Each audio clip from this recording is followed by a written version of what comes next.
Have you ever wondered why some banks offer promotional savings rates that come crashing down after a few months? You deserve better.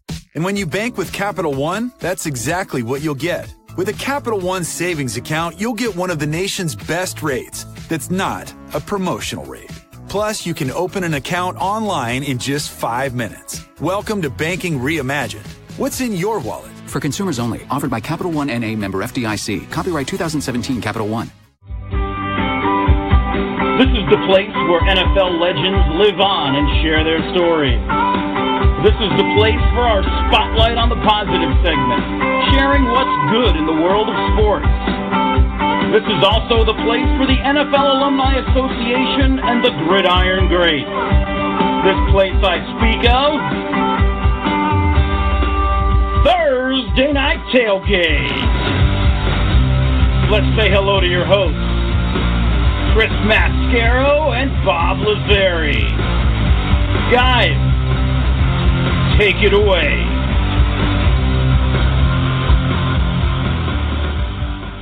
Hey, happy Thursday, everyone, and we hope someone has told you how much they appreciate you today. And if not, well, we certainly appreciate you coming back and joining us tonight on Thursday Night Tailgate, where your favorite NFL legends live on. Chris Mascaro and Bob Lazzari here to take you through the next couple of hours. And tonight, Bob and I, we have 5 outstanding guests. Some new folks, some good friends that we've had over the years, and some friends that haven't been back for a little while. So we're looking forward to having a lot of fun with all 5 of our guests tonight. But we kick things off like we do all the time here on Thursday Night Tailgate, and that's by bringing my co-host, Mr. Bob Lazzari, into the show. Bob, how are you tonight, my friend? Hi, Chris. How are you? I'm good. A little rushed, but you know what? I'm doing pretty good.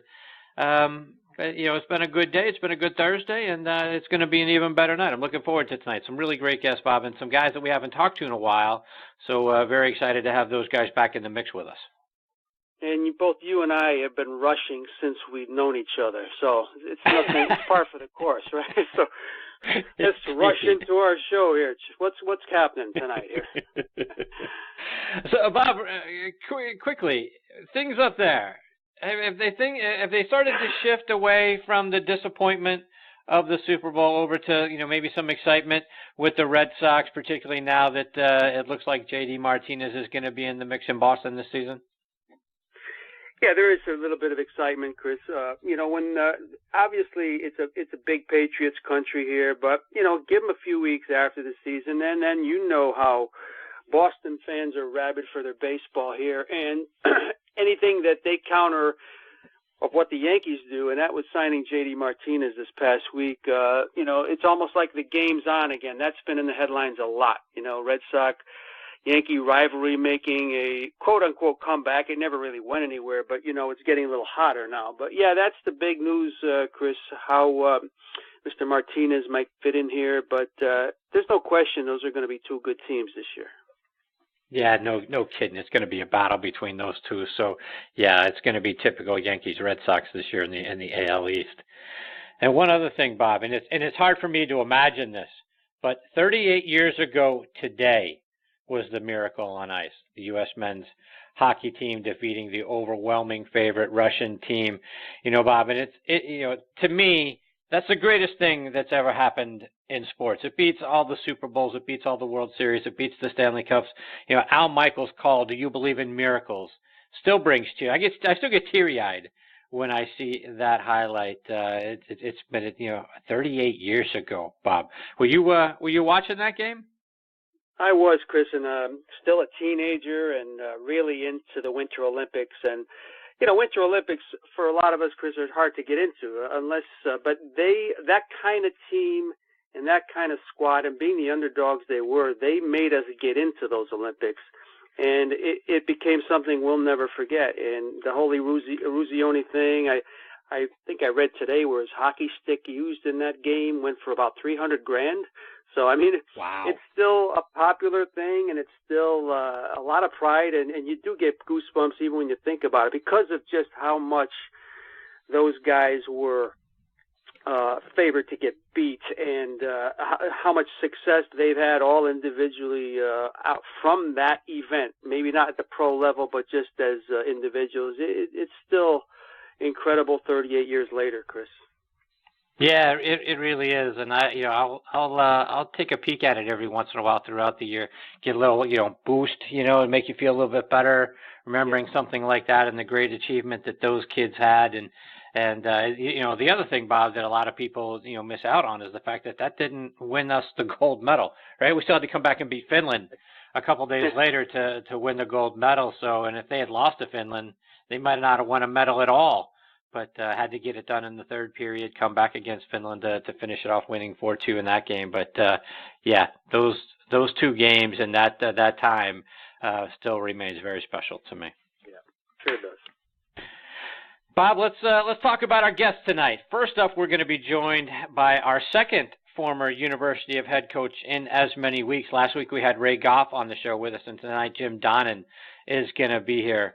Bob, you go back to his time as head coach at the University of Georgia. 40-19 was his record. Won a bowl game every year over the last 4 seasons. The first year got off to a 5-6 start, but then really had some good success. But you know what? Just wasn't good enough, and ended up going to Mark Richt after that. And being ranked somewhere between 10th and 20th is unfortunately, when you're down here in the SEC and you're coaching a team like Georgia, unfortunately that doesn't live up to the expectations. But Coach did a great job. He won a national championship with Marshall before coming here to Georgia. Coached a couple of our good friends, and certainly in Orlando, Gary.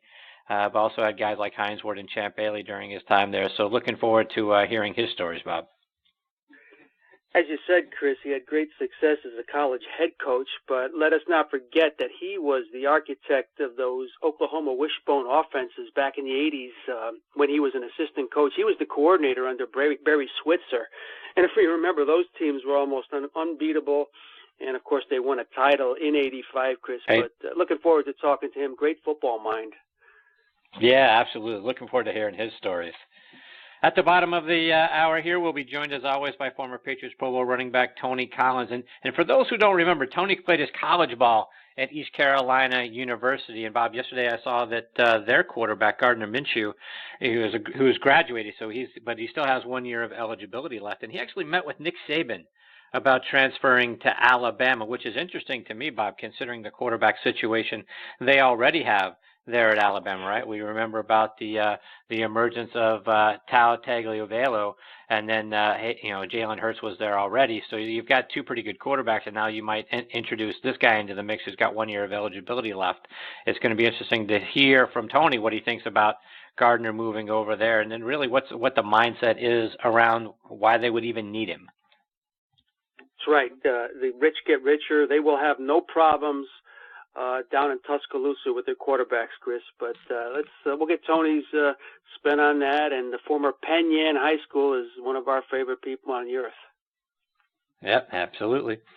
All right, 45 minutes from now, former Steelers, Giants, and Eagles linebacker Carlos Emmons will be back with us. Bob, it's been a minute since Carlos has joined us on the show. In fact, it's almost been exactly 6 years ago to the day. He joined us back in February 16th of 2012. That was episode number 22, of all time of the show. So, and here we are tonight on episode 327, if you can believe that. Carlos was a 7th-round pick and almost immediately started due to an injury to another one of our good friends, Greg Lloyd. Carlos would later play for the Eagles and the Giants. And, Bob, something that has always stuck with me about the interview that we did with Carlos way back when is he talked about how being a 7th-round draft pick was a stigma that he carried with him throughout the rest of his career. He said he always, was getting paid less than his peers, even though he ascended up to being a starting outside linebacker, but he was always paid less than the other starting linebackers in the league because he started out as a 7th-round pick. That sort of somehow was a stigma attached to him. Well, you're a 7th-round pick, so we're going to pay you less. I always thought that was interesting. I'm going to revisit that story when he joins us here a little bit later on in the hour. Yeah, we have a theme going on tonight. Guys who went to small schools and had great success, because he was an Arkansas State product, played 11 years in the NFL between 96 and 06, and 147 games for 3 different teams, and also had a fumble return for a touchdown back in 2002. I think he was playing with the Eagles at the time, so we'll talk about that. But very consistent, very valuable defender. We'll kick off hour number 2 with AT&T Sportsnet Pittsburgh host and TNT Hall of Famer Paul Alexander, one of our favorite guests of all time here on the show. And Bob, when Paul joined us just a few weeks ago, unfortunately we ran out of time before we could get into what the Pirates are doing. You know, what seemed like at the time to tank the season by getting rid of their 2 best players and their best pitcher and their best position player, and really got nothing, bag of balls and nobody to be named later, it seemed like, in those trades. So looking forward to getting Paul's thoughts on what the Pirates are doing. On the flip side, on a positive side, what's going on in Pittsburgh sports. The Penguins are 10-1-1 in their last 12 games. So, Bob, it'll be good to get Paul's thoughts on the good news and the bad news for Pittsburgh sports fans.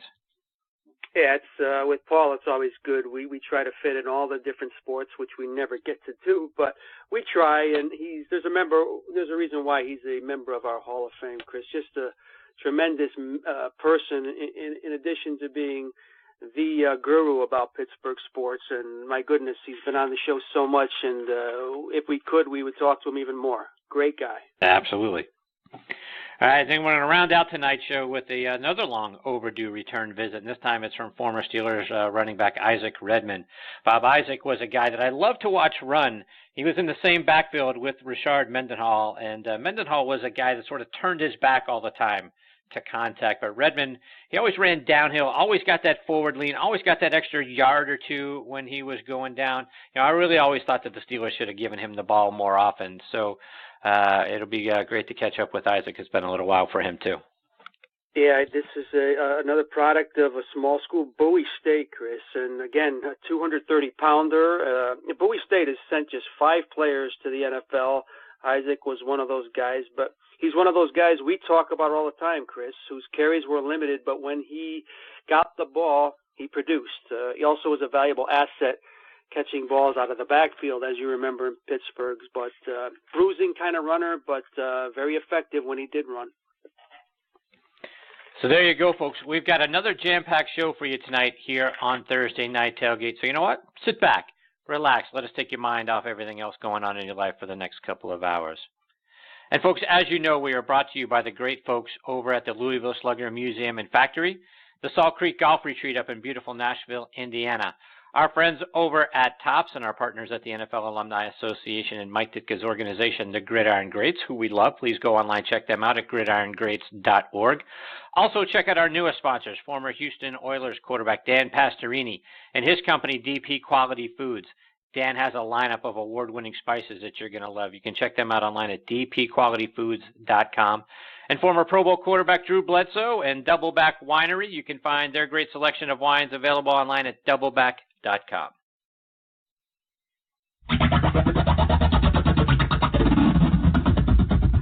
It's time for another edition of Bob's Take.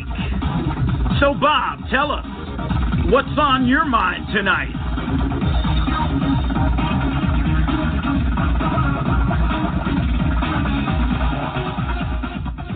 All right, let's get into this week's Bob's Take segment. And, Bob, I want to start off tonight by getting your thoughts on the development of Jameis Winston and Marcus Mariota.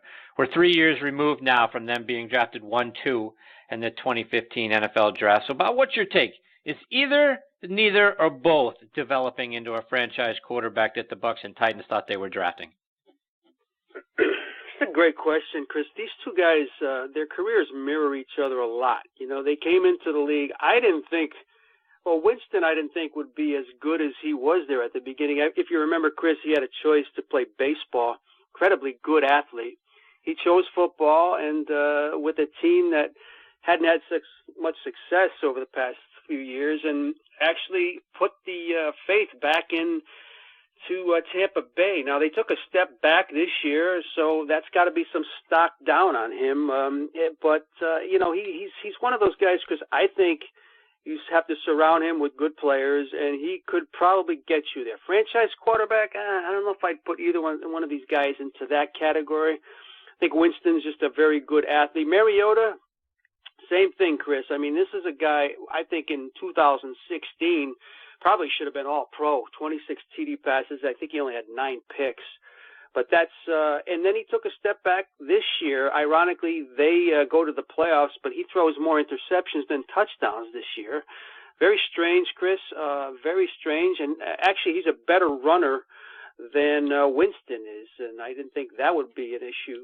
I didn't think that would be the thing when he started doing his thing in here. But to answer your question, Chris, I don't know if we can consider both of them franchise quarterbacks. I do think that these are three guys that have played pretty much 3 full seasons now. Winston, they're still young guys, Chris, 23, 24. It's amazing that they've got the experience they have and they're still young. I think this coming year is going to be a telling point, whether both stay around for a long time or both are kind of has-beens at a very young age, where they might be guys that get that reputation. They're good, but they can't get you to the promised land. I think the 4th year is going to be telling, because now these guys pretty much have all the experience they need. Now it's just the fact that I think they will be surrounded by pretty good players. But I think this coming year, if you ask me this question next year at this time, I think I can give you a more definitive answer. Bob, one more, and I want to stay in the AFC South. If you're new Colts head coach Frank Reich, right, a guy who knows a thing or two about playing quarterback in the league, would you be counting on Andrew Luck coming back and sort of picking up where he left off a couple of years ago as one of the top quarterbacks in the league? Or would you be getting him, looking at him as a guy that, it's a bonus if we get something, more from Andrew Luck, and really looking around for other options, or for someone to at least compete with him for the starting job in Indy? Luck, I've been reading about him always, trying to get the insider's look on his health, Chris. It's very hard, but he's confident. He was saying this week that he's confident he will not need any more surgery. Now, if you're a Colt fan, that's not sounding too good. You're thinking, you read between the words, he probably does need more surgery, but he doesn't want to have it. But then again, he's been working with guys like Tom House. You remember the former Major League pitcher, Chris? He's actually working with him on mechanics. And they said he's going to experience an awful lot of pain this spring and summer. That can't be a good thing. But you know what they said, Chris? The main thing with him, they said he played too many games with a bad shoulder before he ever had surgery. And that's probably making this rehab even more tougher. But you're right. They have a ton of money in him, Chris, and he's missed 28 out of 48 games in the past 3 seasons. That's amazing. The red flags got to go up. I think Reich was a good, very good pick for a coach, because obviously this is the franchise guy, and you have a former quarterback who cut his teeth under Jim Kelly and things like that. So I think they're in a good position. I hope Luck, you got to like the guy. He's a great guy. You just hope he's healthy enough. And with Reich's leadership and everything, I think if he's healthy, they will do good, and they'll be back to where they were a few years ago. But you look at his stats, this is a guy that's thrown 40 touchdowns in a season. He's the real deal. Let's hope he has some good health, Chris, because it would be a tragedy if he didn't. All right, folks, there you go. That is this week's Bob's Take segment. Thank you very much, Bob. And folks, here on TNT, we are sponsored by the Louisville Slugger Museum and Factory. Here we are, spring training officially underway. And if you're excited about baseball, you've got to go check out the Louisville Slugger Museum and Factory. They were inducted into the TripAdvisor Certificate of Excellence Hall of Fame. The museum, it's a very cool experience for everybody in your family, because you get to go in there and walk their live production line and see some of the 1.8 million bats that they make every year, and they've been doing it now for 132 years. Be sure to check out the Bat Vault. You hear me brag about that every week here on TNT, because you get to go in there and hold game-used bats for so many of the game's greatest legends. Players like Hank Aaron, Ted Williams, my hero growing up, Willie Stargell. To find out more information about the museum and to book your visit, go online to sluggermuseum.com. We're also proud to be sponsored by our good friend and TNT Hall of Famer Randy Manier and the great folks over at the Salt Creek Golf Retreat up in Nashville, Indiana, which, oh, by the way, was voted one of the top 20 small towns in the country by Smithsonian Magazine, as well as our new sponsor and our good friend Houston Oilers quarterback Dan Pastorini and DP Quality Foods. Let's hear about both of them from our good friend Joe Lajanusa. If you're looking for a great place for your annual golf outing, a weekend golf getaway, or just a round of golf with your buddies, then Salt Creek Golf Retreat is just what you're looking for. Centrally located in Nashville, Indiana, just south of Indianapolis and west of Cincinnati. This challenging but fair 18-hole golf course appeals to all skill levels, and its scenic views of rolling hills and tree-lined fairways are sure to make golfing memories for years to come. Owned and operated by former Purdue and New York Giant fullback Randy Manier, Salt Creek Golf Retreat offers stay-and-play packages that include golf and a fully furnished 1- or 2-bedroom condo. After your round, be sure to stop by the 19th Hole Sports Bar and Restaurant for great food, fun, and drinks.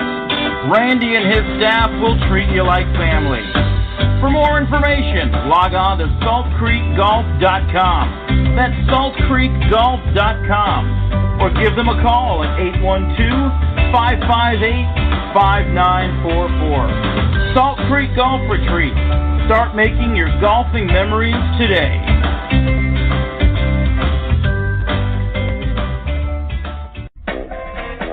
Most folks are familiar with Dan Pastorini's accomplishments on the football field or in race cars.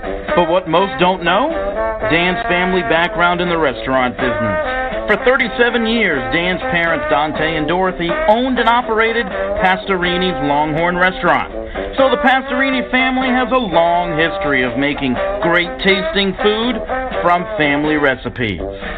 Dan and his partners want to bring some of that to you with their Texas-style rub, Texas-style hickory rub, and their garlic and herb seasoning.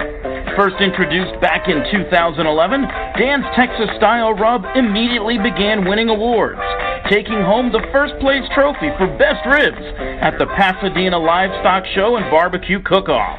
They did it again at the 2012 Texas Ranger Wounded Warrior Cook-Off, and the awards just keep on coming. Check out Dan's line of spices online at dpqualityfoods.com. That's dpqualityfoods.com. And take what you put on the grill to a whole new level. Yeah, folks, check them out online, both of them, at saltcreekgolf.com and dpqualityfoods.com. All right, now joining us here on Thursday Night Tailgate is former University of Georgia head coach Jim Donnan. Let me give you some more background on Coach. He's from Lawrence, South Carolina, played his college ball at NC State. He was an assistant coach at NC State following his playing days. He was also an assistant at Florida State, North Carolina, Kansas State, and Missouri. He was the offensive coordinator at Oklahoma from 1985 to 1989 and helped them win a national championship along with head coach Barry Switzer in '85 when they beat Penn State in the Orange Bowl. He became the head coach at Marshall in 1990 and was there through 1995 and coached them to a Division I AA national championship in 1992. He then took over as head coach at the University of Georgia from 1996 to 2000 and led them to a 40-19 record in 4 straight bowl game victories. He was inducted into the College Football Hall of Fame in 2009, and we're excited he is with us tonight here on Thursday Night Tailgate. Hey, Coach, Chris and Bob, thanks for coming on the show. Hey, Jim. Very glad to be with you guys. Looking forward to it. So, Coach, I want to start our time with you tonight by going back to your time at Marshall. I was watching some highlights of that thrilling national championship victory you guys had over Youngstown State. Willie Merrick kicks a game-winning field goal, and it, as I learned, was the first field goal that he had ever tried. Take us back there and what led Merrick to being in that position and getting that win. Yeah, it was really an interesting scenario. His brother, David, was our kicker, and Willie was on the soccer team. And when you play in the 1AA playoffs, they limit you to 56 players to dress out. So you usually don't have a backup guy in most positions. So we decided to get Willie to be the backup for our kicking situation and tried to get some other players that were more football players to back up, defensive backs and things like that. But anyhow, David had a couple of problems there the week of the game, was late to a couple meetings, and just really kind of chapped everybody the way he was acting. And so we actually decided to hold him out of the game. And, Willie's the first time he'd ever kicked. He kicked an extra point. He kicked the 4 extra points, and then he got down to winning the championship game, and he made it, knocked it through there. And I never will forget Jim Nance was just starting out at CBS, and he said, give that guy a varsity letter and give him a national championship ring. So he did a good job for us. And, Coach, you guys had to go through a 16-team playoff, just like, every other division of college football except, of course, Division I. Is there any reason, really, Division I can't expand their playoffs? We got 4 now. It seems like 8 should be easy, and really 16, I don't understand why it's such a big deal if every other level of college football is doing that and having a 16-team playoff. Well, the biggest difference is just from the 1A perspective is just the rigors that you have. There's just so much more players involved, and you play every game is just slugfest most of the time in some of these leagues. So it takes its toll on the players, but I do feel like that, with scrimmages and bowl games and all that, if you could just time it out a little better, we could at least go to 8. And because there's always teams that, stub their foot, and then come back. You look at Alabama this year, lost a game, and was fortunate to get in the playoffs along with us, 2 from one conference. But certainly 8 to me is very viable. I don't know if you'll ever get to 16, but the one thing I always liked about the playoffs, though, we could have a bad game and still have a shot at it, and sometimes 2. But we had some interesting scenarios back then. Jim Tressel was at Youngstown, and a lot of good coaches, Houston Nutt at Murray State, and a lot of us kind of cut our teeth in 1AA. But it definitely is very competitive, and I could see us seeing the 8-team playoff not too far down the road here. And, Coach, want to get your thoughts about the national championship game this season against Alabama. I thought perhaps Georgia might have got a bit too conservative on offense a little too early. Seems like they started to pull back on the reins a little bit, even as early as midway through the third quarter, which allowed Alabama to kind of hang around, which you just can't afford to do. Talk about what you saw. What did you think about the national championship game? Well, first of all, Kirby Smart played for me. I'm very proud of the job he's done here. To get into the game after the only second year was just a tremendous accomplishment. But one of the things that happened to our team in that game was, we got a turnover there in the third quarter, and then the next play we had a tip pass that they intercepted right back. And I think because of that, for a little while, the fact that they weren't scoring, that we did maybe cut in the reins, as you mentioned, because, we'd given up such a good opportunity to at least kick a field goal and put it in a different situation. But, you can always second guess every game, and there's a lot of things I'd like to have back in games that I've called. But overall, it was just, a good move by Nick putting in Tua, and he came through for him. And it looked like we had him in good position there with 3rd down and forever, and they hit the long bomb on us. But it was a heck of a football game, and very indicative of the skill level that you see in college football. Just a lot of really good players that I heard you guys talking about the draft. I mean, a lot of these guys we saw in that game are going to be playing on Sunday. So it was a tremendous game. Bob, questions for Coach?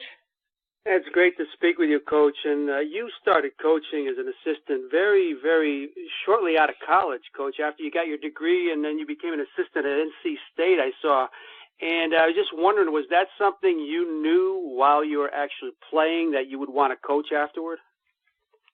It's a good question, Bob, and a lot of people have asked me that over the years. But fortunately for me, I was in a place where our head coach, Earl Edwards, I was a quarterback. He'd let me call plays. Back then, the quarterback called the plays. And I had a pretty good feel for football. Not that I was, came out of the womb being a coach, but I did understand a lot of the things involved. And he wanted to get a younger guy to maybe help him recruit, because Coach Bill Dooley had taken over in North Carolina, and they had brought in some young coaches, and most of the coaches at State were older, and he wanted some guys to relate to the younger players. So I felt like if I was going to ever like coaching, the fact that I had that tremendous break to get right out of college and go into being a freshman coach and basically chief recruiter at State. And then fortunately I was able to move up pretty quickly and coach on offense, and then got a couple breaks and got to some other schools. But the biggest thing for me, it's hard in the college landscape now for a guy to get a college job. right out of college because, there's so many limitations now. You can only have 10. It sounds like a lot, but 10's not a whole lot for some of these Division I schools. And you usually have to have some kind of in with the coach, or you've been a graduate assistant there or something like that. So very fortunate, and I was able to coach with some really good guys over the years, Bill Parcells and Coach Switzer out at Oklahoma, and, just some really good guys that really kind of got me started in coaching. And we mentioned Switzer in your introduction and how you were so involved in that wishbone, but also you had a couple years in Florida at Florida State, Coach, with that was the Larry Jones era. This is when I started really watching college football. I was still young, but that people don't remember, I think, when they weren't a hotbed for football. Those teams in the 70s, Florida State, they were not really good until Bowden took over in the mid-70s, but talk about what happened there. What happened was in the late 60s, Bill Peterson had it humming down there, and Peterson went to the pros, and first of all, he went to Rice, and then he went to the Houston Oilers. In our first year down there, we were 7-4, but, and did pretty well. But then the next year, we had just an unbelievable amount of injuries and just had a terrible year, and they ended up making the change, and then they brought in Darryl Mudra, and then Coach Bowden came in and just really turned the whole place around, and this tremendous job. But some of your best coaching is done when you're not winning. You learn a lot about adversity, and you learn about how to handle some things that really helped me a lot along the road, and I really enjoyed my years at Tallahassee, and actually went back there this last year and spoke to the Tallahassee quarterback club, and the quarterback that we had there, Gary Huff, who was drafted in the first round, was there in the audience, and it made me feel good. Like 40 years later, you get a chance to see Gary, and he's done a really good job in the business world. Coach, I want to talk to you about some of the things that you guys achieved when you were at the University of Georgia. First of all, I was looking back through some of the different games that you had an opportunity to coach in your first season there, 1996. You guys got a huge win over Auburn. It was the 100th meeting between the two schools, first overtime game in SEC history. Great comeback by Georgia, known as the Miracle on the Plains. You get carried off the field following that win. Talk about what you remember about that game. Well, we were trying to establish some identity here. We had taken over a team that was on probation, and we were trying to catch up with Steve Spurrier, who had just won the national championship at Florida, and then Tennessee won the national championship my third year in '98 with T. Martin up there for Phil Fulmer. So we had a tough road to hoe, but that game kind of gave us a kick start as far as getting some credibility with our own players and our own alumni. And then the next year we go out and go 10-2, and we had some really good years. But bottom line, if you're going to coach at Georgia, you got to beat Tennessee and Florida and Georgia Tech and Auburn, and those are the schools that are kind of our nemesis here. We didn't have a winning record against them, but we got it close. And then Coach Rick came in, and the second year that after I left, they won the championship, and he did a good job. A lot of the guys we recruited, but he won it. And the same things happened with Kirby. He won the SEC in his second year and got to the championship game. And Coach, you had the opportunity to have, some great players on those Georgia teams. When I was sort of looking over the rosters, one of our good friends here on the show is Olandis Gary. You had an opportunity to work with him, Robert Edwards, Champ Bailey, Hines Ward. Talk about, those guys and some of the, great players you had an opportunity to work with. Well, that's awesome that you have Olandis on the show. I just talked to him a couple of weeks ago. His oldest son's going up to school in West Virginia on a scholarship, and he's got a younger kid that's going to be a highly recruited national recruit that's just going into the 10th grade. He brought him down here to camp, but he's a real special guy for me because he played for me at Marshall, and then he actually came down here and sat out a year and played here for 2 years, and then he did a terrific job playing for the Broncos and came on and played for a couple other teams. But just an outstanding man, a good father, and you can't say enough about him. And then, of course, Champ, had a little text with him tonight. He's going in the Georgia Hall of Fame on Friday night. He and his family will be down there. And just everybody knows what kind of player Champ was. But, he really was a really good offensive player, too. Even though he played corner, he was just terrific playing for us a little bit as a receiver, and we put him in the backfield some, and he returned kicks. And, of course, Hines Ward, what can you say about him? MVP of the Super Bowl and just a terrific all-around leader for us. And I never will forget the first day that I got the job. He was sitting in the office, and he said, "Coach, I just want you to know," he said, "I've played quarterback here. I've played running back. I've played receiver, and all I want to do is win, but I want you to put me at one position and keep me there." And I said, "Okay, we'll look at you in the spring and look and see what we're going to do." And the next year he had a chance to come out, but he decided to come back.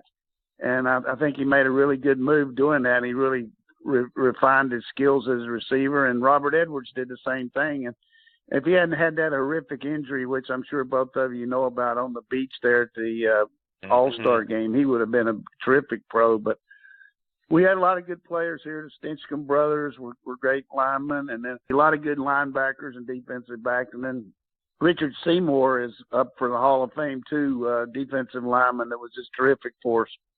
And, Coach, like I mentioned in your intro, speaking of Hall of Fames, you were inducted into the College Football Hall of Fame back in 2009. Talk about what it's like to be recognized like that and get the opportunity to stand up on that podium knowing you're a Hall of Famer now.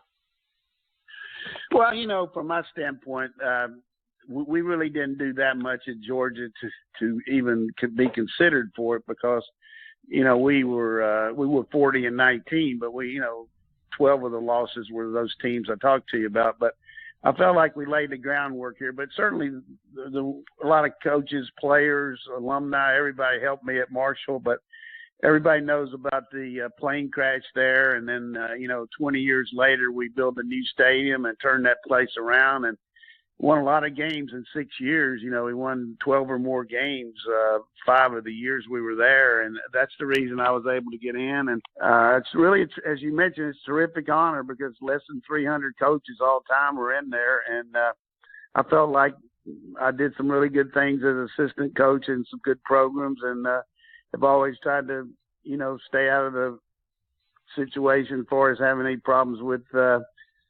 I've always had a good relationship with our players, and I just feel like like you said, it's one of those thrills of a lifetime, and having my family there with me and a lot of my assistant coaches, it was just a terrific.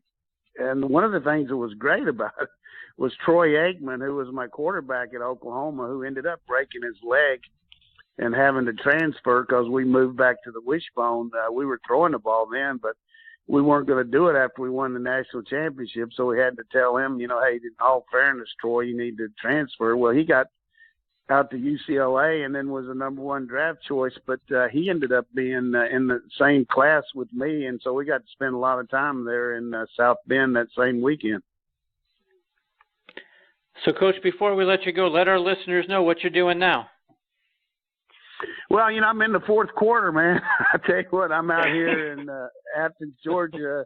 Just turned 73. I did a little TV and radio with ESPN up until about 2 years ago, and then I do a little local radio, but mostly just follow my grandchildren, go to their games, and go over to football practice there and try to give Kirby a little bit of extra eyes watching things. I really don't do much at all, but I'm around there. I enjoy watching practice and still play a lot of tennis and golf and just enjoying life. And I appreciate you guys having the old coach on here. You guys got a good show. We appreciate that very much, Coach, and we appreciate your time tonight. Is there a way for our listeners to stay up to date with what you're doing? Are you online or over social media at all? No, I don't do anything. 960theref.com. I'm on radio twice a week, 960theref.com. And then also UGA Rivals, we do a little Facebook thing every Tuesday in a podcast, so they can listen to that and keep up with UGA football. But that's basically it for me. Well, Coach, we can't thank you enough for me. your time tonight and joining us on the show. It's been a huge thrill. We hope you'll come back and do it again sometime. I had a lot of fun with you tonight. Hey, anytime. You know, I'm like an old maid, man. I'm available. We appreciate All right, you. thank you. We'll see you. Good night. Take care, Coach. Thank you. Care. That is former Marshall and University of Georgia head coach Jim Donnan, and boy, that was a lot of fun, Bob. He's got some great stories, and we've barely scratched the surface. Hopefully, we get the opportunity to get him back on the show again real soon.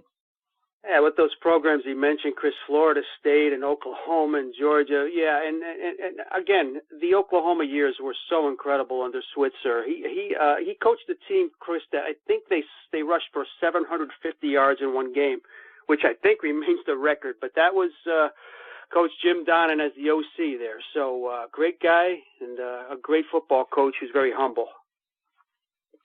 We've got our next guest, Tony Collins, hanging on the line. We're going to get to Tony on the other side of this quick station break. Hear your favorite NFL legends sharing their stories and insights every week right here on Thursday Night Tailgate with Chris Mascaro and Bob Lazari. Take it away, guys. There's no way out. And now back with us here on Thursday Night Tailgate is former Patriots Pro Bowl running back Tony Collins. Good evening, Tony. How are you, my friend? Hi, Tony.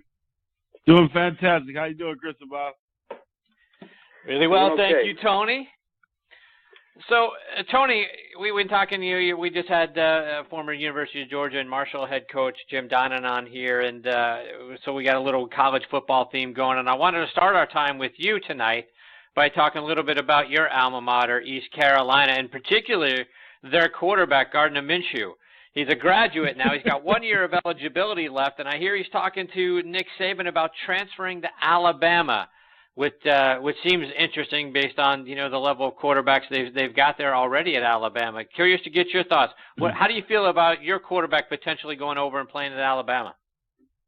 Well, I think it's a decision that he's made on the count of him probably not getting along with the coach here, because I look at Alabama's situation where they have two, I think, good quarterbacks there already, and him going there, what type of playing time will he get by going to Alabama if he stays here?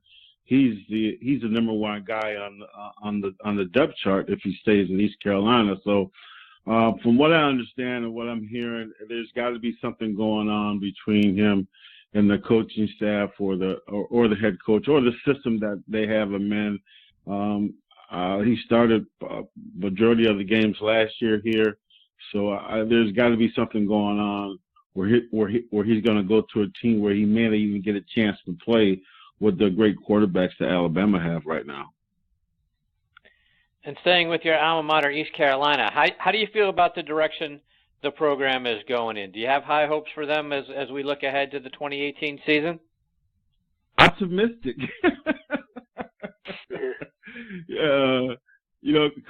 Coach Mo came here in a bad situation. He came in took over the realm from a guy that we all loved here at East Carolina. He was actually my teammate, Ruffin McNeil. He was my teammate when I played here at East Carolina. The players loved him. He had a bad season. His first string quarterback went down. His second string quarterback went down. He had a running back playing quarterback for the whole season, and they still won 5 games. But it just wasn't. I guess it wasn't good enough for the I don't know who it was, but everybody was upset because of the loss. I mean, he was a player's coach, and Coach Mo came in a situation where they fired Ruff. He had to win the players over, and it's a tough thing to do with these young kids when they're in love with a guy that's been here for 3 or 4, actually 5 years he was here. And so, the thing now with our Pirates is, can Coach Mo get those players to believe in him and get that coaching staff, the players to believe in the coaching staff? It doesn't matter what level you're on. High school, college, pro, a head coach has to have good assistant coaches around him, and that's what we're searching for right now. We're searching for that for those assistant coaches, maybe searching for a head coach if Coach Mo doesn't win 6 games this year. You know, he's on the bubble right now. He's only won 6 games in 2 years, so he's in a situation right now where he must win. So we're optimistic down here. We don't know who our quarterback's going to be, but hopefully he can pull something off for next year. Indeed. 5 questions for Tony?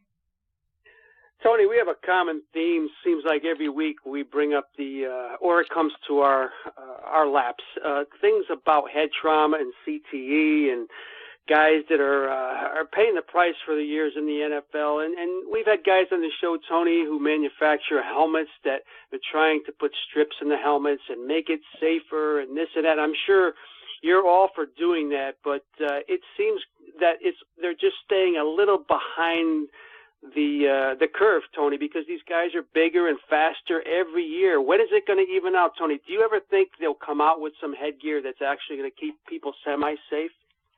I mean, you know, I look at it this way: if they can put a man on the moon, man, they can find a helmet that can protect a player. That's what I believe, anyway. I know there's a lot of talk of what's going on as far as the helmets and different things such as that, but we got to face the fact that guys are gonna get bigger, they're gonna get faster, and this is how it is with all the different all the different workouts that they have going on right now. So I truly believe that they will come up with a way to fix those helmets, but the game of football, it's a sport that you play that you know that at any moment, any play, it could be your last play because of the violence that's in this game. I love the game. I would do it all over again, but it's just a game that it's a violent game, and that you just got to understand that there's going to be some times, and sometimes there's going to be some hits that no matter what kind of helmet that you have, that hit could take you out. So, you know, it's a risk, man. It's a risk. And football's not for everybody. Everybody can't play football. You got to have a certain mentality to play this game.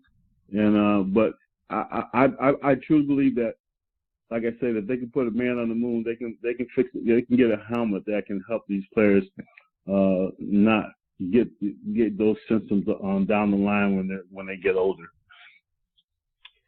And Tony, you spent the majority of the 80s up here in New England, and I was wondering, in the off seasons, Tony, did you stick around the Boston area? Did you take in a lot of the nightlife? I mean, were there? I think a lot of people want to know, like, was there friends of yours in other sports like the Bruins and the Red Sox? Did you guys hang out? I mean, how were your off seasons as far as recreationally? Off seasons, you know, off seasons, I hung around more. My rookie season and my second year. Mm-hmm. I think my rookie season I came back down to North Carolina, and my second year I lived up there for all year round. For the simple fact that, you know, just being up there working out and getting to know the town, and I didn't live right there in Boston. You know, the stadium is actually in Foxborough, which is maybe an hour with traffic away from Boston. Yeah. So I didn't travel to Boston that much because of the travel, because of the traffic. I'm a country boy, man. I wasn't used to all the traffic and everything, so I didn't like it a lot. So, but didn't hang around with any of the Celtics or the Bruins or anything like that, unless we had some type of engagement that we went out with. I did meet Larry Bird a couple of times, but just really just hung out with, you know, the guys on the team, and really didn't go to Boston that much. I wasn't that type of guy that liked to deal with the traffic. Tony, we saw offense ruling the day, right, in the Super Bowl a few weeks ago. 74 points, 1,151 total yards, only 1 punt, 1 sack. So, as we look ahead to, off season with the free agent signings, with the draft, if you're the rest of the league, Are you gearing up to try to outscore teams now because of the rules and the way the game is being played and officiated, or are you really trying to improve your defense to try to slow teams down like the Eagles and the Patriots to be competitive with them next year? Well, of course, you want to have a good defense, but offense, you got to score in this league now, especially just like you said, because of the different rules that they have on the receivers on the defensive backs against the receivers. Everybody wants to see a high-scoring game. Everybody wants to see a lot of touchdowns, and that's what makes it a lot of fun. Nobody really wants to see a 7-3 final game in the Super Bowl. Nobody wants to see that, but and that's just how it is. That they make the game now where you're able to score a lot of points. And like I said, you got the great quarterbacks, you got the great receivers now. You got the running backs coming out of the backfield that can catch the ball. So you definitely got to score points in 2018. I truly believe in order to get to the playoffs or to get to the Super Bowl or have a successful season. But again, you're going to need a good defense, and Philly had probably one of the best defenses in the league last year, and the Patriots still scored 33 points on them. But the thing about it is just you're gonna have to play a little defense if you want to get to the playoffs and you want to get to the Super Bowl as well. But when I grew up, coming up, we all heard the thing, defenses win championships, and we kind of believe that, and that's how it was, because there wasn't a lot of scoring, high scoring games back then. But now, because of the rules and the regulations, it's a high scoring game, and that makes the game fun. It makes the game a lot competitive. When you get a Super Bowl that we had this past year, it's a great Super Bowl to watch, and that's type of Super Bowl that you want to have, that they're putting up a whole bunch of points. Tony, before we let you go, remind our listeners again about all the great things you do helping kids get off to college. TonyCollinsFoundation.org. Go to our website. We're helping kids go off to college, helping kids in the community, staying off drugs, anything that we can do to improve our kids in any situation. That's what the Tony Collins Foundation is all about. So TonyCollinsFoundation.org. Go to the website, make a donation, get a book, and every book that we sell helps a kid go off to college. Fantastic stuff as always, Tony. Take care, my friend. We look forward to catching up with you again next week. In between now and then, all the best to you and your family, my friend. Be well, Tony. You guys have a great one. All right, take care, Tony. That's former Patriots Pro Bowl running back Tony Collins. We've got our next guest, Carlos Emmons, hanging on the line. We're going to get to Carlos on the other side of this quick station break. Hear your favorite NFL legends sharing their stories and insights every week right here on Thursday Night Tailgate with Chris Mascaro and Bob Lazari. Take it away, guys. The door is locked. There's no way out. And now back with us here on Thursday Night Tailgate is former linebacker Carlos Emmons. Like I mentioned at the top of the show, Carlos was kind enough to join us 6 years ago, almost to the day, back on episode number 22, and tonight we are on episode number 327. So it's been far too long since we had Carlos on the show. Let me remind you about his background. He is from Greenwood, Mississippi, played his college ball at Arkansas State, where he was named second team All-Big West in 1995. He was inducted into the school's Hall of Honor back in 2015. He was a seventh-round draft pick in 1996 by the Steelers. Carlos played in the league from 96 to 2006 for the Steelers, Eagles, and Giants. He was named Eagles Defensive MVP in 2003. In all, he played in 147 games. He had 19 sacks. He forced 6 fumbles, one of which he returned 39 yards for a touchdown. He had 5 interceptions, and we are honored that he is with us tonight here on Thursday Night Tailgate. Hey, Carla, Chris, and Bob, thanks for coming back on the show. Welcome back. All right, thank you guys for having me. So, Carlos, being a guy who played 4 seasons up in Philadelphia and part of the Andy Reid teams that went to 3 straight NFC Championship games, how happy were you to see those guys finally get over the hump and get a Super Bowl victory over the Patriots? Man, I was ecstatic. I had a big Super Bowl party at the house, and I told people the 2 weeks going into it that Philly would win the game, and everybody was doubting me. And I'm like, trust me, they're going to win this game. I felt it. And I was like just so happy for the fans. So if any fans in the league deserve a Super Bowl, the Philly fans did. So I was like so happy for them, and I wish I could have been up there for that Super Bowl parade.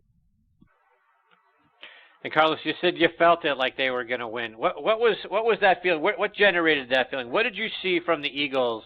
You know, despite all of the injuries that they had and the things that they had to overcome, what did you see from them that you thought, you know what, they can pull this thing off? I mean, I watched the way they were playing, and then I saw all the people with the doubts about Nick Foles. Anytime you have a starting quarterback go down, everyone drops their head and gives up on the team. But I tell them, look back. The NFL is one sport where if you have a quarterback that's starting and he's like the guy of the future, if somehow he loses that job or has a bad season or two, all of a sudden they relegate him to career backup from that point on. And I tell them, I can remember a time when he took Michael Vick's position when they were saying that Nick Foles was like the quarterback of the future. Everybody needs a quarterback like Nick Foles. So it shocked me that everybody felt like, oh my God, like, how can we win with a backup quarterback? I'm like, this man was the quarterback of the future a few years ago. Yeah, he had a few down years, but this man has talent. Like, it's just so the NFL gives up on quarterbacks so quickly if they lose their spot, and that's just shocking. Carlos, I was looking back over some of the games that you had an opportunity to play in, and one of the epic games was in a playoff game back in 2003 against the Packers. It was a game you guys won in overtime. David Akers made a 37-yard field goal with 5 seconds left in regulation to send the game to overtime. Brian Dawkins intercepts a pass from Brett Favre in overtime that you guys got the opportunity to get down deep in their territory, and then Akers comes back and kicks a 31-yard field goal to win it. How exciting was that game for you? What was it like being a part of it and competing against Brett Favre in a playoff game? I mean, like anytime you're playing Green Bay in the playoffs, just the mystique of